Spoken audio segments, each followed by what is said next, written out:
I am here with tonight's director, Avi Nesher, one of Israel's, as mentioned, one of Israel's most acclaimed directors, and it's a real honor to have you here virtually. I'm sorry that you can't be with us in person, but thank you so much for this film. Avi, tell us a little bit about how you came across this film. Well, first of all, it's really a pleasure to be as close to New York as I've come to be in New York for the last 3 years. I've never heard about the story. Growing up in Israel, this is not a well-known story within Israel.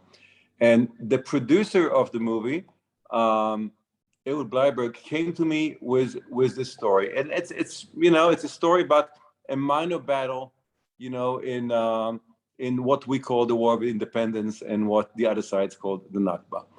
And, it's an interesting story unto itself without much military significance.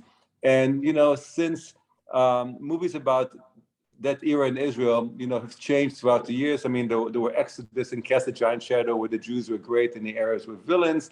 And now more recently, the movies about Jews being villains and Arab being, of course, it's all nonsense because it's all about human beings who believe in a cause and they do the best they can to survive war.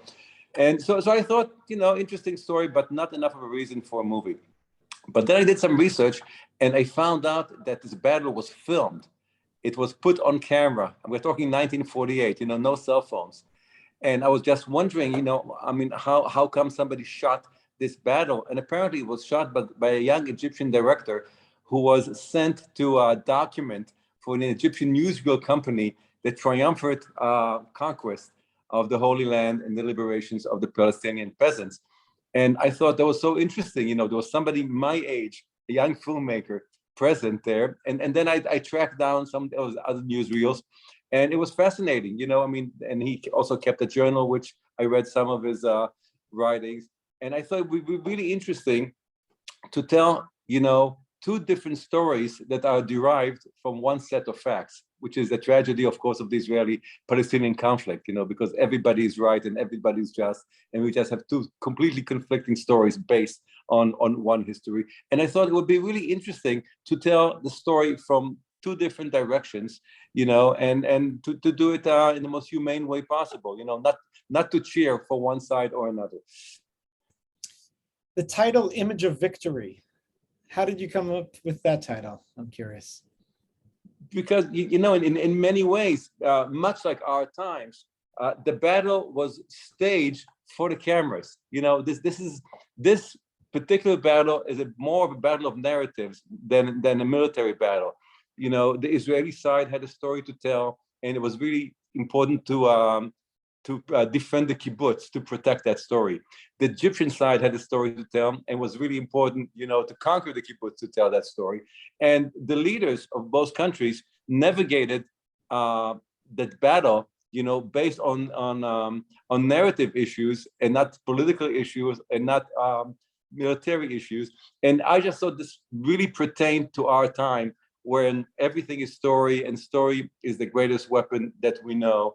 And truth is really sort of a distant memory of something that we used to be told as kids. And now it's just about story. So in many ways, it's a movie about storytelling, and it's a movie about mythology replacing history is something dominant within the human experience. So my last question before people can get to watch the film is the production of this film was amazing, and you did this all during COVID. Can you tell a little bit about this production? Because I feel like this is probably one of the best Israeli produced films I've seen, and just is a huge historic feature film, and we don't get to see these big budget films out of Israel that much. Well, much credit should go to the producer Ehud Bleiberg for being incredibly brave of literally going to battle during COVID. Making a movie during that time really took extraordinary courage.